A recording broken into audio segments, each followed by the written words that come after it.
as time progressed, of course, we went past the model of VCO, VCF, VCA, oscillator, filter, amplifier. All synthesizers had that. And in some ways, no matter what sound you make, you hear that chain. Each instrument has its vein of gold and its unique sounds.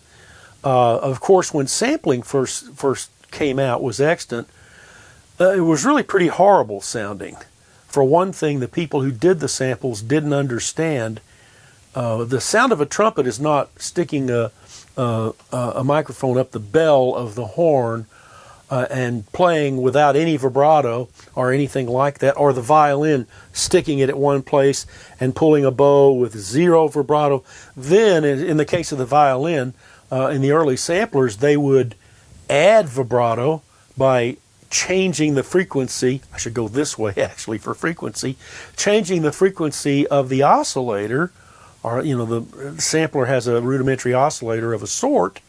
It's a file of signals. That's why it's called sampling. And that wow will never sound like the vibrato on a violin, because the violin has a comb filter body. It has many peaks and valleys. And if you think of the harmonics of whatever the wave is that you're playing into this comb filter called a violin body, as they move back and forth like this, those peaks and valleys make them go up and down in amplitude. In other words, a violin vibrato is as much a timbral artifact as it is frequency.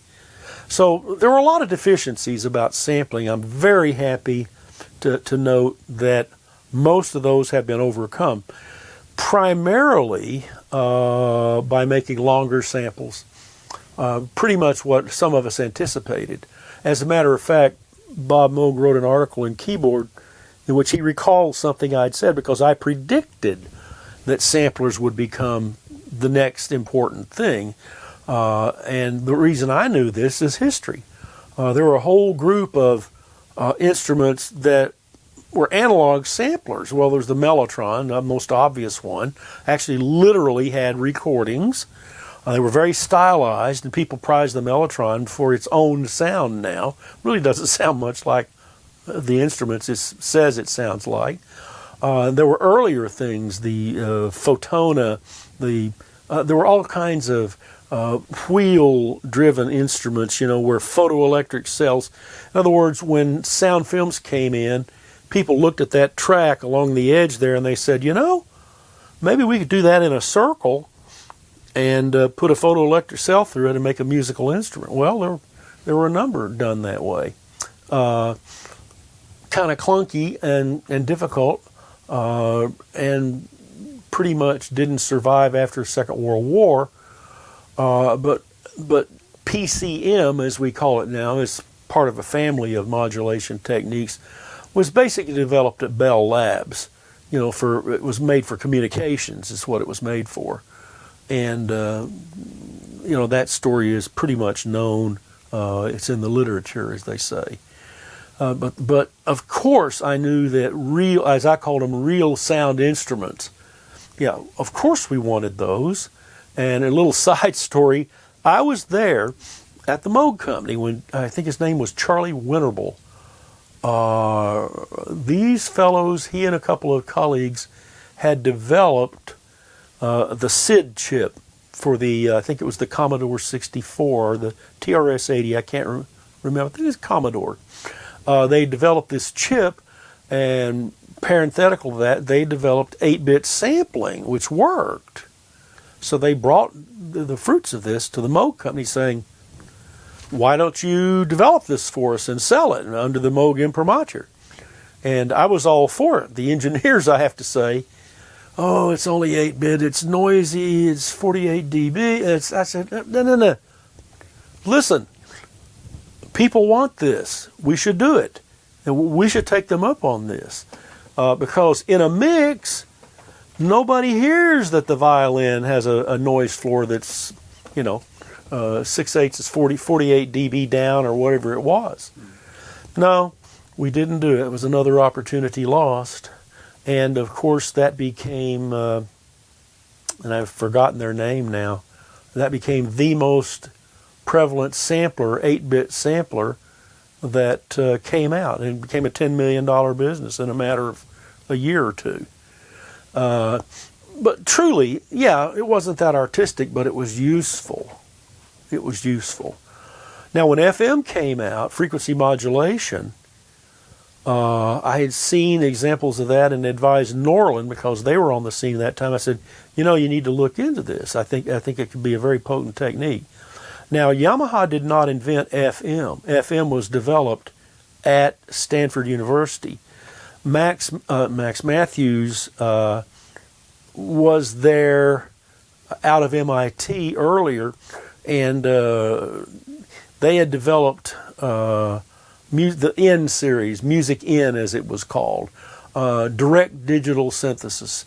Feed information into a computer, wait a few weeks, take the tape off and send it to Princeton and get the sound back, and you hear this. And that's how John Chowning was working to begin with. And he sort of made, and he says this, as serendipitous error.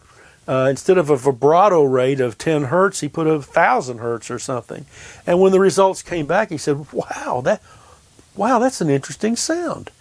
Another case of the musician recognizing, what maybe engineers had heard and overlooked and thought, well, that's a noise product, we don't want that. So he and a group of people out there at Stanford developed this thing, and Yamaha came along and had the perspicacity to realize this is the next big paradigm. There was analog, which is subtractive to begin with, although analog is a circuit consideration. Subtractive is a synthesis platform or technique. But you had that, you had sampling, you had some strange things of sampling, some Roland products put a little sample on the beginning and then a sawtooth or something attached to it, and that worked pretty well. And then you had samplers per se, and of course they had root notes. And so if you had a root note here and transposed it up the keyboard, it could work for a little while. It started sounding very strange. An Irish penny whistle, it doesn't make any difference to it. But the human voice has got something called formants. You start pitch shifting the human voice, you start sounding pretty bad pretty soon. So sampling was restricted by low data rates, if you will, not enough length of samples. Now, in the modern sampling era, of course, you have entire passages with bowing from professional violinists, 10 seconds long, with crescendos and decrescendos and pizzicato, and you have in essence chunks of orchestral playing, not just samples of instrument tones. So the paradigm shifted again rather subtly for some people. Those that thought about it realized, oh yeah, that's how that works. Of course, when FM came in, it was a new sound, very crystalline, very easy to get non-harmonics from FM. If you look at subtractive, you have to really work to get what's known as non-harmonics. Well, bell sounds have a mixture of harmonics and non-harmonics. These are discordant, if you will. They're called clang tones. So FM excelled at making these kinds of clang tones, glassine structures, things that you basically could not have gotten with subtractive.